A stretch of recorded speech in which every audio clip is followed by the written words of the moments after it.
Seja bem-vindo ao Seminário de Teologia e Vida Cristã, Palavra da Vida. Você está em mais um curso de teologia cuja proposta é fazer alargar o seu conhecimento na área teológica. Um curso descomplicado, contextualizado, provocativo, reflexivo e que faça sentido para a nossa vida cotidiana, porque entendemos que não só a construção conceitual da teologia, respeitando as correntes da teologia construída nesses quase 2000 anos, mas isso só não é suficiente.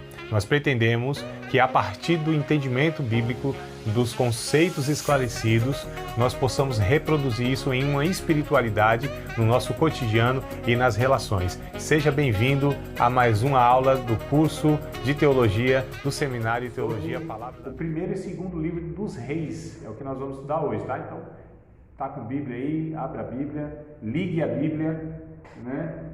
Ou puxe na memória, mas nós vamos estudar sobre o primeiro e segundo livro dos Reis. Estudamos primeiro Crônicas, né? Aliás, nós na verdade não estudamos o primeiro Crônicas a aula passada, né? A gente só tentou fazer uma ponte ali, porque nós estudamos segundo Samuel, né? E o segundo Samuel e o primeiro Crônicas, eles têm os relatos semelhantes, é por isso que a gente vai na próxima aula estudar sobre primeiro e segundo Crônicas, tá? Mais detalhadamente, né? Aí no livro de vocês chegaram a ler aí na semana, o livro didático, o livro verdinho aqui, ó, todos têm, não tem esse livro aqui? Aqui, ó, aqui para os irmãos aqui, tá gravando, então, se vocês leram e quiserem aí, de repente, trazer alguma questão, algum comentário, vocês querendo que eu esclareça algum ponto aqui do conteúdo, porque esse é o trato nosso, não foi? Lembra? Vocês lerem lá durante a semana, essas poucas páginas aí, desse primeiro e segundo Reis aqui, foi tão pouquinha página, foram 4 páginas, eu acho, né? Só 4 páginas, ó, para vocês lerem, 3, então 4, contando com essa aqui. 4 páginazinhas, vocês já teriam muita informação aí. Então, se não leram, estão perdoados, mas vão e não pequem mais, para que não aconteça coisa pior com vocês, viu? Então é assim, é na ameaça, né? Se a gente tenta conduzir assim para falar, é bênção, lê é bênção. Aí quando lê, a gente já vem com a ameaça logo, para ver se vai de um jeito ou de outro. Como diz aí, pelo amor ou pela dor. Quem escreveu esses 2 livros? São anônimos, tá? Então, a gente não tem aí um autor conhecido, né? Não é sabido, eles são anônimos. O que escreveu? Primeiro e segundo Reis, qual é o conteúdo, né? Fala sobre os reis de Israel e de Judá, tá? A gente sabe que depois de Salomão, o reino se tornou chamado reino dividido, né? Porque até Davi era um reino só, no sentido que eram governantes, um monarca que governava toda a nação. Quando vem, aliás, até Salomão também, né? Quando Salomão morre, e aí sim se divide o reino, chamado de Reino do Sul e Reino do Norte. Reino do Sul são 2 tribos, irmão, Judá e Benjamim. Reino do Norte, as 10 tribos. Fica mais fácil de gravar assim, né? A pessoa fala assim, e se cai na prova? E se tiver prova? E se eu perguntar assim, quais são as tribos do Reino do Norte? E para lembrar as 10? Fica difícil, não fica? Então acho que fica mais fácil gravar assim, Reino do Sul, 2 tribos, Judá e Benjamim. E as outras 10 é do Norte. Fica um negócio mais, né? Tranquilo. Quando foi escrito esses 2 livros aqui? Entre o ano 560 e 550 a.C., tá? Então, nesse período que eles foram escritos, né? Não que a história se deu nesse período, tá? Eles foram escritos nesse período, porque a história, inclusive, a gente vai ver aqui que corresponde a um longo período, né? Algumas centenas de anos aí, tá? Alguns séculos, todos os livros dos reis, né? Entre os anos 560 e 550. Então, no espaço desses 10 anos aí, esses 2 livros foram escritos. Irmãos, concernente à história, data, não se preocupem com exatidão. Porque, de repente, você está lendo um livro aqui, até esse nosso aqui mesmo, você está lendo aqui e tem lá uma data X. Aí você pega outro livro e tem lá 10 anos, 8 anos, 7 anos de diferença. Não é uma coisa assim para a gente falar, nossa, está errado, qual é o erro? Não, porque quando a gente estuda, principalmente essa história do Antigo Testamento, é comum você ter diferença entre um historiador e outro historiador. Nem sempre é exato. Você tem, às vezes, né, de fato, relatos da Bíblia que coloca lá uma exatidão mesmo. O ano é esse aqui, nem mais nem menos. Mas a grande maioria não. Você tem uma margem, que a gente está falando de 3.500 anos atrás, 3.000 anos atrás, né? Nem sempre o autor ele vai falar, ó, no tempo do rei fulano de tal, né? Um acontecimento histórico que você tem a data exata. Então, às vezes fica meio vago. Então, a gente tem assim uma aproximação daquele rei ou daquele evento que foi tal e tal data, mas sempre nessa margem, né? 5 anos, 10 anos ou às vezes até mais. O Antigo Testamento, inclusive, a língua hebraica, ela não é precisa quando fala de números, né? Quando a gente muitas vezes assim, números altos de 1.000, 600.000, 500.000, nem sempre é literalmente isso. Não é nem exatamente, literalmente, às vezes não é, porque a palavra 1.000 na língua hebraica, ela nem sempre quer dizer o numeral 1.000, entendeu? Por exemplo, ó, isso é bem tranquilo quando a gente entende o nosso português. Se eu escrevo assim, Emerson, já te falei isso 1.000 vezes, isso quer dizer que é literal, que 1.000 vezes eu falei isso? Não, só quer dizer que eu te falei muitas vezes, não é? Então é exatamente isso. Né? Quando está lá, às vezes, a palavra 1.000, nem sempre é 1.000 literal, o numeral 1.000, mas é que foram muitas vezes ou em grande quantidade, né? Só para a gente entender que tem essas questões aí. Bora lá? A história dos reis demonstram homens que não conseguiram manejar suas próprias vidas, muito menos controlar uma nação. Eu fiz essa anotação aqui para a gente entender o seguinte, irmãos, a gente está falando aqui de 40 e poucos reis, né? Em toda a história aí do povo de Deus, os monarcas. Esses homens, assim, nenhum deles foram de fato homens que conseguiram ser fiéis a Deus. Quem se aproxima um pouco mais é Davi, Josias e o Manassés. É interessante que Manassés é conhecido como o filho pródigo do Antigo Testamento. Viveu uma vida toda torta, a vida todinha dele. Lá no finalzinho da vida se arrepende. Então é o filho pródigo, né? Aquele que se arrepende. Então, assim, esses melhorzinhos são ruins. Os ruins são ruins mesmo. Então, esses homens, eles foram homens que governaram o povo de Deus, né, nesse período todo, aí, nesses séculos todos aí, que a gente vai ver. Só que esses homens não governaram a própria vida, quanto mais uma nação toda. Só para a gente entender outra questão na história do povo de Deus. É Deus que conduz esse povo, é Deus que guia esse povo. Por quê? Porque esse povo foi fiel, porque eles corresponderam à vontade de Deus, porque eles entenderam a vontade de Deus. Por que Deus levantava tal e tal rei? Por que Deus abençoava a nação? Porque esses homens também foram homens assim, extraordinários? Não, amado. Essas histórias, ou a história do povo de Deus, né, que é contado aqui em 1º e 2º Reis, mostra que esses homens, tanto os reis quanto o povo, de fato não mereciam absolutamente coisa nenhuma. O que eles mereciam é serem exterminados. Aliás, eles não tinham, o povo de Deus, ao longo da história, hoje não, hoje Israel é uma potência bélica, né? Potência militar mundial. Então hoje a nação de Israel, ela é não só respeitada militarmente, mas a medicina, a tecnologia de Israel é uma coisa assim absurda. Não sei se vocês sabem. Mas os judeus, assim, eles são respeitados e muito, né, na questão tecnológica, científica e militar também, né?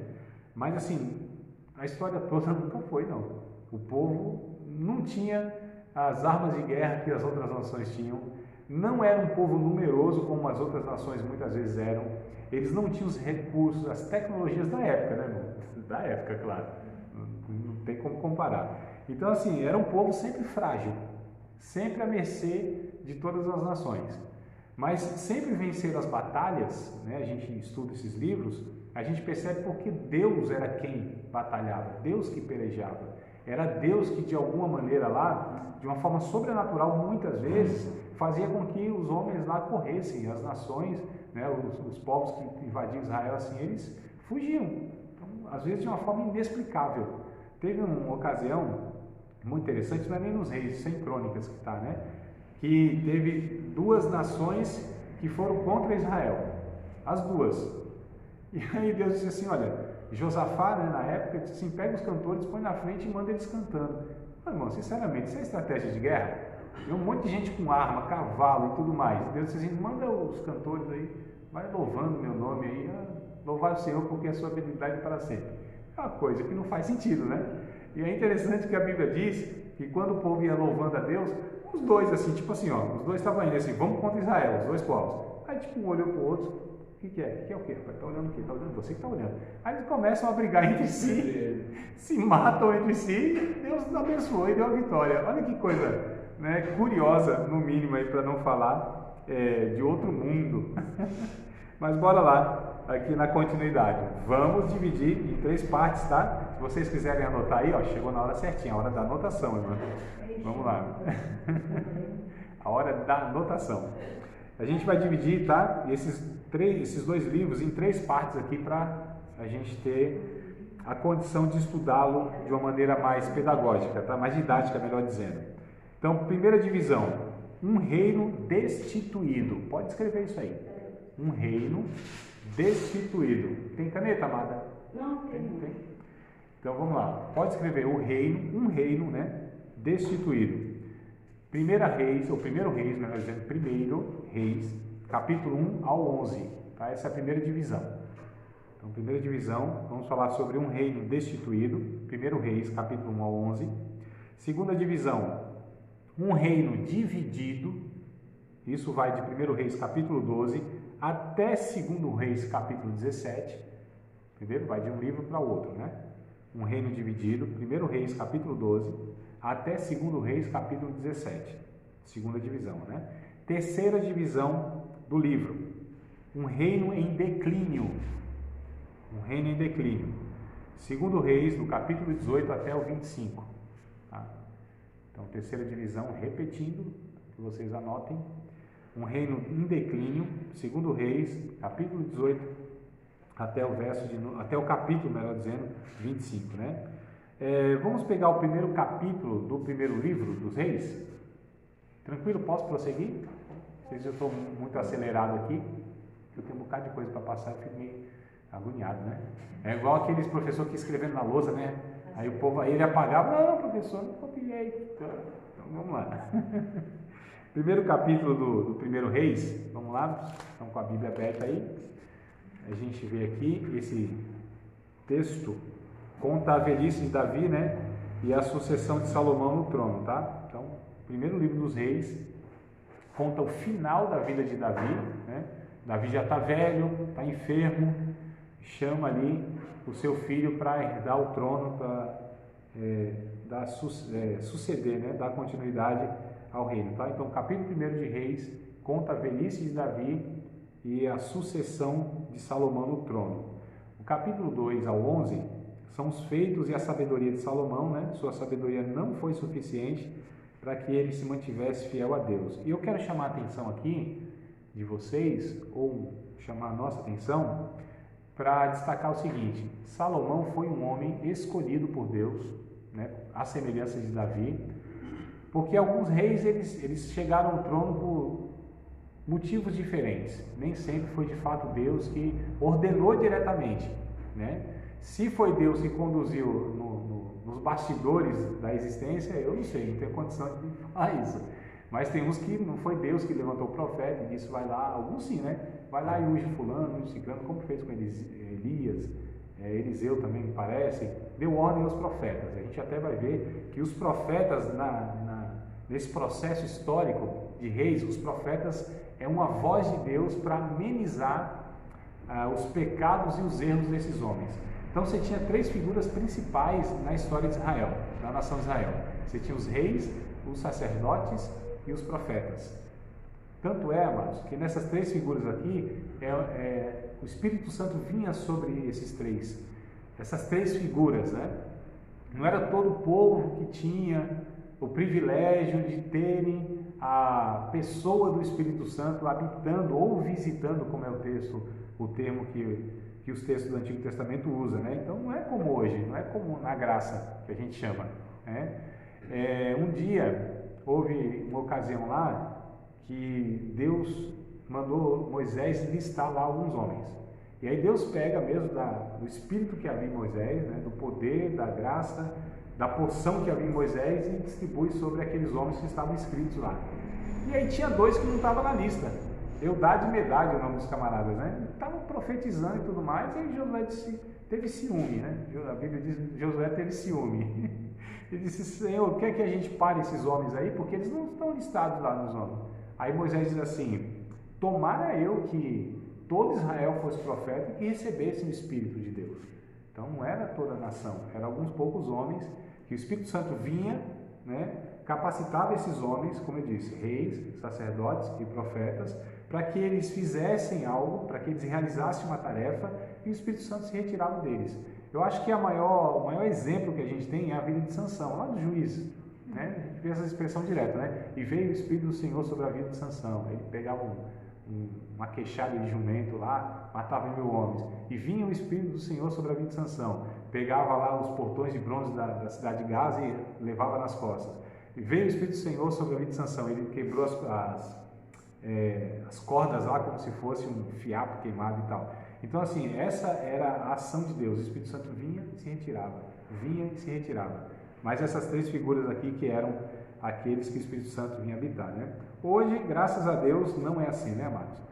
Todos, sem exceção, que servem a Deus, todos, sem exceção, todos.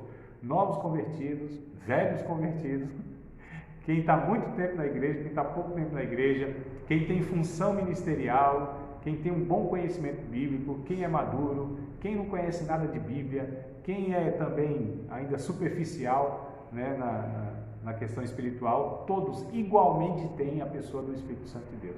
Pensei que vocês iam falar glória a Deus depois disso. Essa notícia é boa, não é não? Todo mundo igualmente, não tem mais esse negócio de, né, era só sobre um ou sobre o outro. Infelizmente tem uns pensamentos aí na vida de alguns irmãos que acham que o Espírito Santo ungiu mais uns do que outros. Essa é uma ideia equivocada, tá? A gente tem essa conversa aí, né? Fulano é ungido, né? Não, tá certo, ele é ungido dentre todos os outros ungidos. Então não tem o ungido do Senhor. O ungido do Senhor que a Bíblia chama é Cristo. Ele é ungido de Deus. E todos nós estamos debaixo da mesma unção, tá? Então ninguém é ungido. Ungido é Cristo. Tanto é que o nome é Christos. Isso quer dizer ungido. O termo lá no grego, né, no Novo Testamento, Christos, que é a mesma coisa do que o Messias. É só língua mesmo. Machia, Christos. Então hebraico e grego. Mas ambos se traduzem por o enviado ou ungido. Então só tem um que é ungido, que o Espírito Santo ungiu, de fato, é Jesus. E todos nós estamos debaixo da mesma unção do mesmo Cristo, tá certo? Então bora lá para a gente pegar essa lição aqui do Salomão.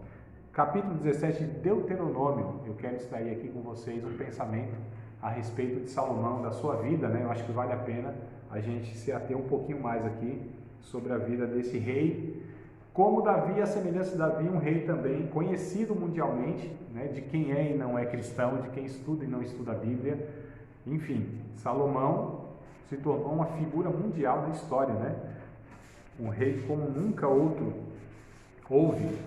Aliás, o próprio Jesus testifica isso, né? Nunca houve um homem como Salomão. Ele só fala, mas está aqui quem é maior do que Salomão. Né? Mas assim, tirando Jesus, Salomão foi um rei de fato distinto, né? O Deuteronômio capítulo 17, verso 14 e 20, eu vou falar um pouquinho que eu estou pegando esse texto, porque Salomão, ele é escolhido por Deus, Deus aparece num sonho, né? Então, Deus vem num sonho na vida de Salomão e diz assim, pode me pedir o que você quer. E aí, só o pedido de Salomão já foi sábio. Ele pediu sabedoria. Então, só o pedido dele já foi sábio, né? Ele não pediu para ter um reino, ele não pediu para vencer os seus inimigos, ele não pediu para ter ouro, para ser rico, nada disso. Ele disse, Senhor, me dá sabedoria para eu conduzir esse teu povo, que é um povo tão especial. E aí Deus diz, por que não me pedistes um reino, a morte dos teus inimigos e nem riqueza? Eu vou te dar tudo isso. Olha só que coisa interessante. E sabedoria como nenhum outro houve, né? Como eu disse, só mesmo Jesus é aquele que pode falar, eu sou mais sábio que Salomão. Mas nenhum ser humano chegou aí nessa categoria que Salomão ele teve, né? O livro de Eclesiastes vai falar isso e tudo mais. Mas bora lá para Deuteronômio, porque eu quero destacar o seguinte: antes que houvesse qualquer questão de reinado, né? Aqui não existia nada disso. Deus governava, e a gente estudou até os Juízes, né? De uma outra maneira, não pelos reis, era a teocracia, mas Deus já deixou lá em Moisés uma lei para que futuramente, se um povo pedisse um rei, Deus já sabia, né? Se o povo pedisse um rei, esse rei teria que se enquadrar, teria que ter alguns critérios. Então, olha que coisa interessante, do verso 14 até o verso número 20. Quando entrares na terra que te dá o Senhor teu Deus, e a possuíres e nela habitares, e disseres, porei sobre mim um rei, assim como tem todas as nações que estão em redor de mim. Olha que coisa interessante, né? A gente estudou 1 Samuel lá, foi exatamente isso que o povo fez. Verso 15, porá certamente sobre ti como rei aquele que escolher o Senhor teu Deus. Dentre teus irmãos porás rei sobre ti. Não poderás pôr homem estranho sobre ti, que não seja teus irmãos. Agora, olha só os critérios aqui. Porém, não multiplicará para si cavalos, nem fará voltar o povo ao Egito para multiplicar cavalos, pois o Senhor vos tem dito, nunca mais voltareis por este caminho.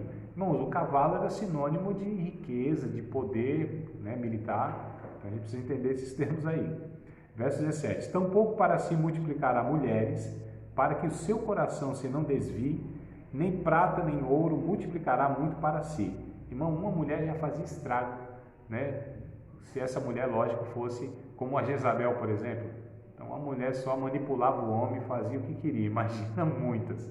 Então, Deus já sabendo desse negócio, ela disse, não multiplique para si muitas mulheres, nem prata nem ouro multiplicará muito para si. Verso 18. Será também que quando se assentar sobre o trono do seu reino, então escreverás para si um traslado desta lei num livro, do que está diante dos sacerdotes levitas. E o terá consigo, e nele lerá todos os dias da tua vida, para que aprenda a temer ao Senhor seu Deus, para guardar todas as palavras desta lei, esses estatutos, para fazê-los. Vamos até o 20, né?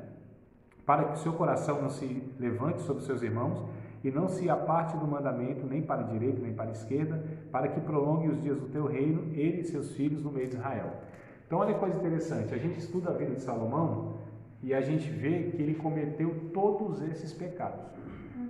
Voltou para o Egito, multiplicou, Deus deu riqueza para ele, mas ele multiplicou de uma forma exagerada, tá certo? E tem depois a gente vai ver mais para frente, né? Que quando ele morre, ele tinha colocado impostos altíssimos. Então, não é que ele tinha um palácio como fruto de uma prosperidade que Deus deu. Veja bem, a gente às vezes confunde essa questão. Para construir o templo, o famoso templo de Salomão, né, que está na Celso Garcia, em São Paulo, estou brincando, tá? Não tem nada a ver. Para construir aquele templo de Salomão, que foi na época, né, uma das maravilhas do mundo, suntuoso, cheio de ouro. Era ouro maciço para tudo quanto é lado. O negócio não era assim, um ourinho aqui, outro ali, não. Era uma coisa assim. A Bíblia diz que prata era reputado como nada. Prata, isso aí não vale nada, porque era tanto ouro. E aí o que acontece? Ele passou 7 anos construindo esse templo, né? Templo, a casa para Deus. O seu palácio, 14 anos. Então, o seu palácio foi uma coisa assim muito mais suntuosa, né? Só que é interessante que ele multiplicou mais do que Deus tinha dado. Como ele fez isso? Oprimindo a nação de Israel. Ele, como um rei, oprimiu as pessoas, colocou impostos pesadíssimos. Quando ele morre, que aí essa discussão, né? Do rei lá e tal, a gente vai ver mais para frente. Só para a gente entender aqui, amados, que o homem de Deus que recebeu a sabedoria de Deus, mas a sabedoria não foi suficiente para que ele se mantivesse no caminho de Deus. Porque nenhum homem pode receber o que for de Deus. A sabedoria que for, o recurso que for, pode ter intimidade que for. Esse homem, se não viver diariamente, por toda a vida, na dependência de Deus, subjugando tudo isso aos pés, né? Hoje a gente fala aos pés de Cristo, aos pés da cruz, é possível que se perca na vida. Porque pode ser quem for, não tem garantia de absolutamente nada. Porque nenhum homem, ainda que receba de Deus, tudo que pode receber nessa vida, ele ainda será desesperadamente dependente de Deus. E a gente estava falando desses grandes homens, hein? Imagina nós, aí que tem um bocado de limitação, né? Então vamos lá. Ele multiplicou muitos cavalos, fez o povo voltar ao Egito, que fez muitas alianças, consequentemente multiplicou muitas mulheres. A Bíblia diz que ele tinha pelo menos 1000, e aí o 1000 parece que é literal, que é 300 mulheres, né, e 700 concubinas, aí parece que é literal mesmo, 1000 mulheres. Mas não é assim que ele tinha relações com as 1000, irmão. Humanamente isso é possível, né?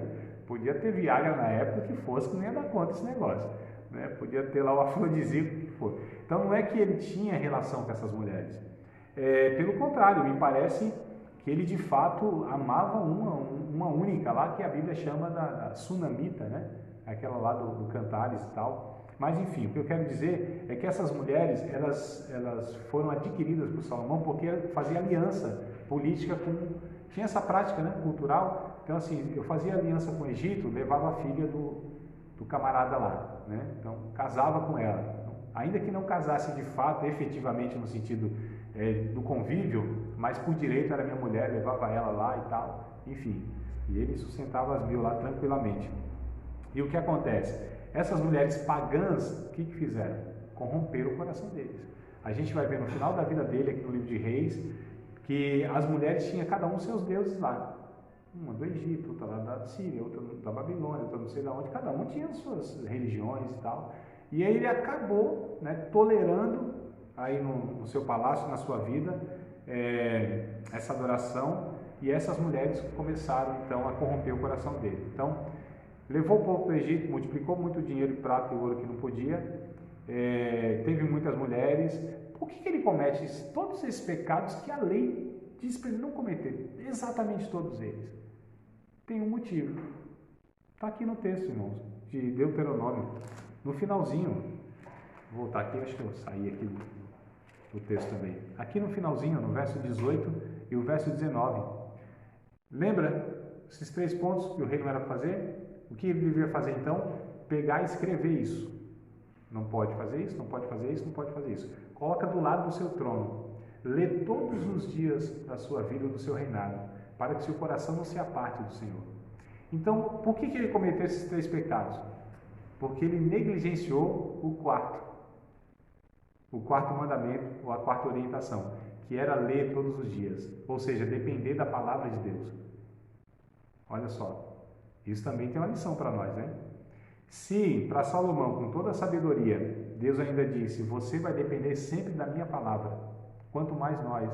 Não é o motivo, talvez, já aplicando aqui para a nossa vida, não é o motivo, talvez, de muitas vidas, irmãos, espiritualmente falando, né? Eticamente falando, o declínio moral dos evangélicos, talvez não seja pelo desprezo da palavra de Deus? Fico pensando aqui. Talvez a negligência, né, que se tem a respeito da palavra de Deus, de buscar a orientação para a vida e muitas vezes confiar, sei lá, em tantas coisas que a gente confia na vida, né? Às vezes na bagagem que tem, na experiência que tem, nos recursos que tem, no pastor que tem, no professor que tem, no líder que tem, enfim, a gente vai se fiando em tudo isso aí. Talvez não é a negligência que tem levado muitos, mas muitos irmãos e muitas igrejas aí a uma superficialidade, se não ao pecado mesmo? É só uma pergunta que eu estou fazendo, não precisa nem responder, nem cai na prova essa pergunta, tá? Então vamos lá. A sabedoria de Salomão, né? 1 Reis, capítulo 4, verso 29 ao 37, eu estou fazendo aqui uma divisão mais detalhada, tá? Se vocês desejarem anotar aí. E fique à vontade para falar, mano. Participar. Então, vamos lá estudar um pouquinho aqui sobre a vida de Salomão na divisão aí dos capítulos, né? Então, a sabedoria de Salomão é contada no 1 Reis, capítulo 4, do verso 29 ao 37, lá está falando quantos livros ele escreveu, quantos poemas ele compôs, quantos provérbios ele fez, né? Me parece que foi 1005 cânticos, sei lá quantos provérbios que ele escreveu, enfim, toda a sabedoria dele lá, né?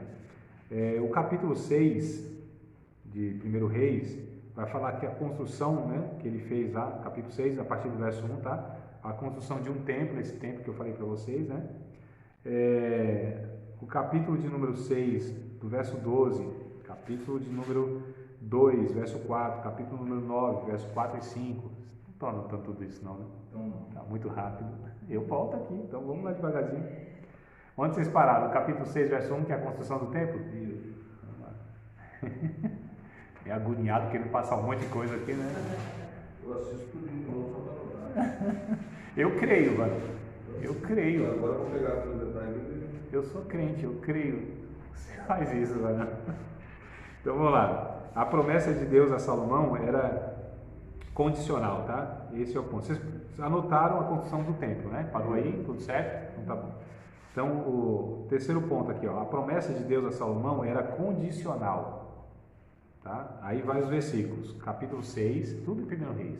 Capítulo 6, verso 12. Capítulo 2, versículo 4. Capítulo 9, verso 4 e verso 5. Eu vou ler com vocês só o capítulo 2, tá? E o verso de número 4. Isso, só ler com vocês, mas as outras duas referências que eu passei para vocês aí, elas dizem respeito a esse ponto aí. Que a promessa que Deus deu a Salomão era condicional. O que isso quer dizer? Quer dizer que se ele se mantivesse naquelas condições que Deus estabeleceu, Deus ia abençoar. Se ele não se mantivesse naquelas condições, Deus não se obrigaria a nada. Ele caminharia com as suas próprias pernas. Então a gente até já tira daqui que tem promessas de Deus, inclusive hoje, para as nossas vidas, individuais e coletivamente falando, que elas são condicionais. Deus não se obriga porque Ele deu uma promessa para cumpri-la, se essa promessa é condicional, ou seja, se você fizer isso e isso, se esse se aqui é o que determina se ela é condicional ou não, tá? Olha o que está escrito aqui, 1 Reis, capítulo 2, versículo número 4. Para que o Senhor confirme a palavra que falou de mim, dizendo, se, isso aqui é Deus falando para o Davi a respeito de Salomão, né? Se teus filhos guardarem o meu caminho para andarem perante minha face, fielmente, com todo o seu coração e com toda a sua alma, nunca disse, te faltará sucessor no trono de Israel.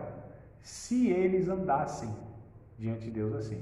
Então Deus prometeu a Davi que nunca faltaria sucessor sobre Israel, mas nas condições que ele colocou aqui, na fidelidade, com o coração puro e tudo mais, tá? Então assim, Deus, ele não faz uma promessa. Tem promessas incondicionais na Bíblia, por exemplo, arrebatamento da igreja, isso é condicional, isso vai acontecer, é uma promessa que ele fez, eu creio ou não, eu sou fiel a Deus ou não, isso vai acontecer, tá? Isso a gente chama de decretos de Deus, Deus decretou, vai ser isso, pronto, acabou, não depende de correspondência, não depende de fidelidade, não depende de ninguém nem de nada.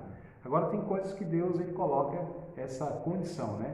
Olha, se você se mantiver firme, se você estiver nessa posição, se você seguir isso aqui, se você, então se tiver o se, aí é condicional, né? Mas bora lá, então só para a gente entender que a promessa de Deus de Salomão era condicional. Por que eu estou destacando isso? Muitos perguntam, André, Salomão foi salvo? Aí eu respondo, bom, primeiro que eu não tenho condição de falar isso, quem que sabe, né, se ele foi salvo ou não, mas é uma coisa para se pensar. Qual é a maior mensagem da Bíblia? A maior mensagem da Bíblia, a maior mensagem da Bíblia, que a Bíblia mais mostra, assim, os maiores, que exemplo tem repetidas vezes na Bíblia? Que o cabra é ruim, se desgrama todo, faz um monte de coisa errada, peca, mas quando ele se volta para Deus, pede perdão, se arrepende, Deus vai lá e salva e transforma. Deus tem prazer nisso. Disse lá em Jeremias 18, né? Eu não tenho prazer na morte do ímpio, nem que ele morra no seu pecado, antes que ele se converta. E eu cura. O prazer de Deus é esse, é o pecador lá se arrependendo. Esse é o prazer de Deus, a alegria de Deus é salvar a pessoa. Se essa é uma mensagem da Bíblia, né? Salomão não é mostrado isso, a vida dele. Ele, lá o capítulo 11, mostra ele morrendo assim na idolatria. Eu fico pensando, não estou dizendo que ele foi salvo, não foi, mas eu fico pensando, se Salomão tivesse arrependido da sua idolatria e dos seus pecados, a Bíblia não faria questão de mostrar, para um exemplo poderoso, que até um homem desse, com toda a sabedoria, que pode errar, e mesmo assim no final ele pode até se arrepender. Então, eu fico meio desconfiado sobre Salomão, né? Alguns pensam, não, mas como que pode Deus dar tanta coisa para um homem e ele se perder? Por conta disso. Ninguém, irmãos, tem garantia de nada. Ninguém é autossuficiente. Todos, sem exceção. Inclusive o próprio Salomão, ele talvez experimentou isso, né? Que a sabedoria não é suficiente. Um amigo meu, ano passado, ele me disse um negócio interessante. Ele falou, André, a gente tem que tomar muito cuidado com a inteligência que Deus nos deu. A gente pode ser traído por ela, né? Ele também ensina e tal, um pastor, né? Lida aí com conselhos, com orientações, pregação, ensino, enfim. Ele disse assim, meu medo é esse, é muitas vezes confiar na minha inteligência, ela pode nos trair.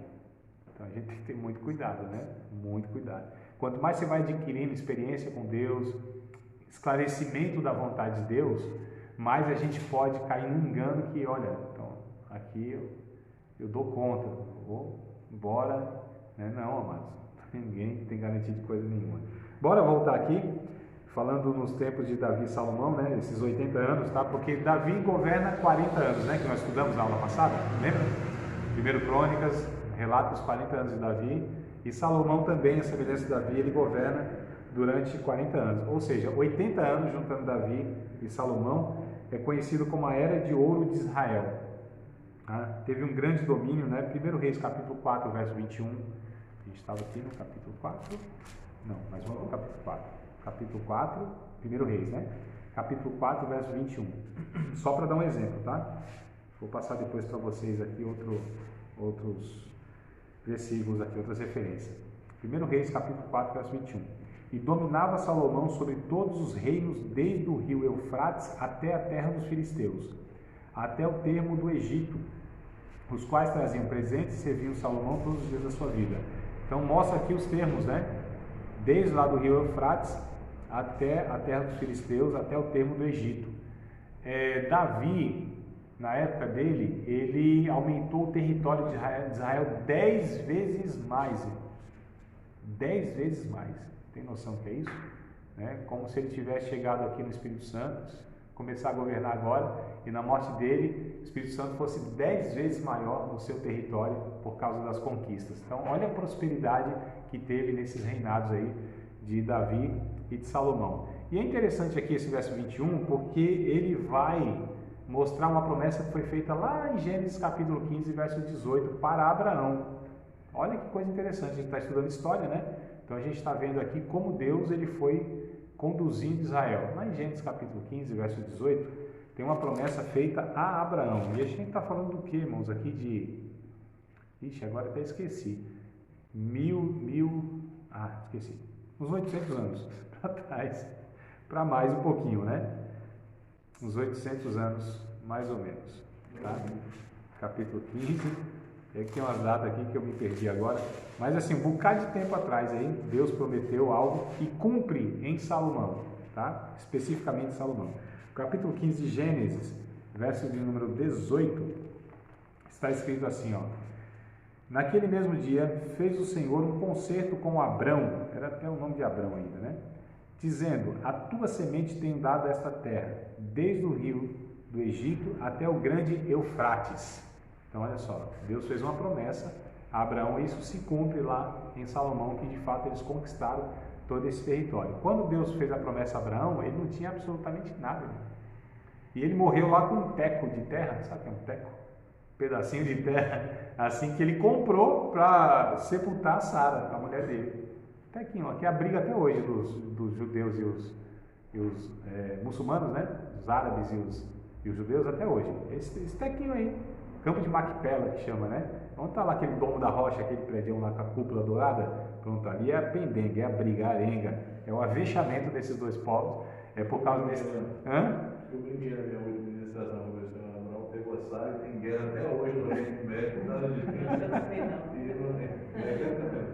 então, você vê só. Mas então, voltando aqui à questão, se vocês quiserem anotar mais dois textos aí, tá? Em referência disso, Josué capítulo 1, versículo número 4. Também vai falar essa promessa que Deus disse para Josué, eu vou dar essa terra desde o Eufrates até o Egito lá, tá? Josué 1 e 4. E 2 Crônicas, capítulo 9, versículos número 26. Eu acho que até vou ler também isso com vocês aqui, tá? Capítulo 9, versículos de número 26, segundo Crônicas. Também o rei fez que houvesse prata em Jerusalém como pedras de cedron, pedras e cedros em tanta abundância como as figueiras bravas que há pelas campinas.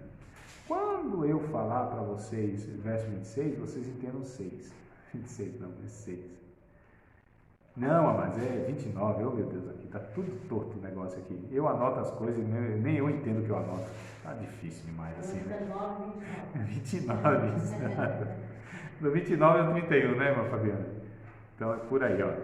Então, segundo Crônicas, capítulo 9, deixa eu corrigir isso aqui, senão eu vou ficar o resto da vida falando que é 26, é 29, pronto.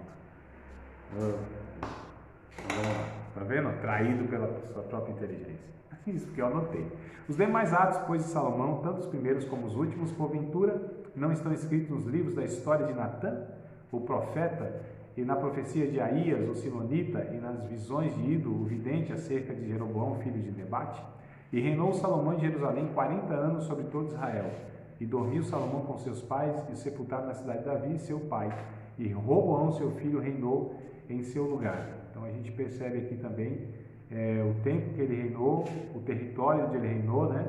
E como que Deus conduziu Salomão. E a sabedoria de Salomão, que é o último ponto aqui que eu quero abordar com vocês, tá? A respeito de Salomão, aqui em 1 Reis, que é o 1 Reis capítulo 4, verso 29 ao 34. 4, 29 ao 34. Pode ter certeza que é isso mesmo, está aqui na minha frente, eu estou confirmando, tá? Está grifado na minha Bíblia, inclusive. Então, 1 Reis, capítulo 4, verso 29 ao 34, a gente vê aqui a sabedoria de Salomão, né? Como Deus o encheu de sabedoria, de inteligência.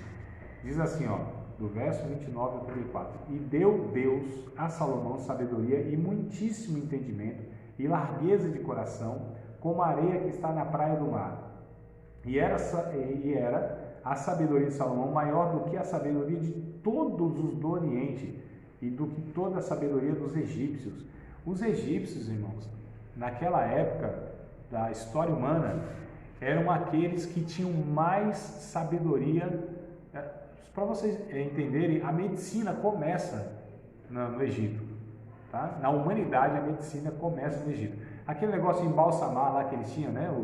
Os faraós lá, de tanto eles pegarem os órgãos e tirar, né? Que o embalsamamento era isso, né? Tirava todos os órgãos, colocava lá, esqueci lá o produto neles e tal, e embalsamava e colocava o cabo lá para durar um bocado de tempo aí no corpo, né? E aí, de tanto eles tirarem os órgãos, eles começaram a conhecer, então, onde ficavam os órgãos, que órgão era qual e tal.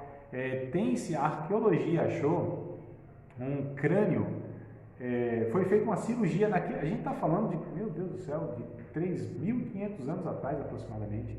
Eles fizeram uma cirurgia na cabeça e sobreviveu o cabra depois da cirurgia. Como que sabe que sobreviveu? Porque tem a marca de cicatrização. Então, olha só para a gente entender. Então, ele era muito mais sábio do que os do Egito também. Verso 31. E era ele ainda mais sábio do que todos os homens, e do que Etã, Esraíta, e do que Emã, e Calcou, e Dada, filhos de Maô. Isso aqui possivelmente eram sábios conhecidos na época, né?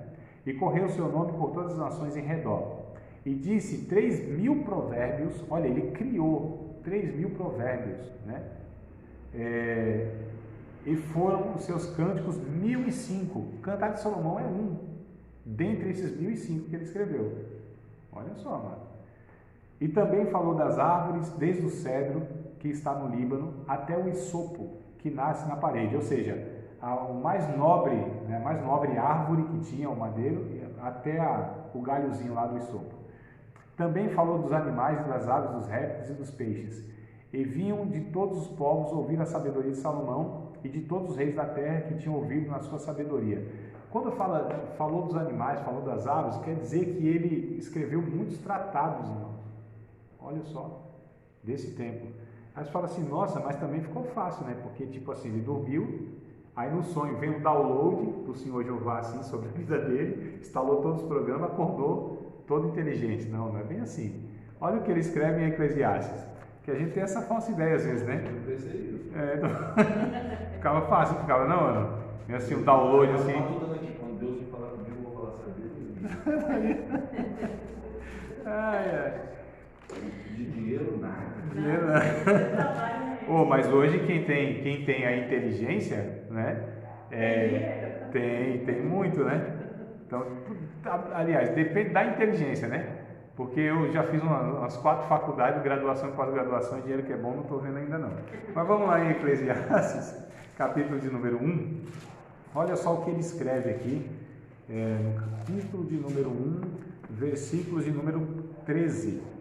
1 e 13. Bora lá.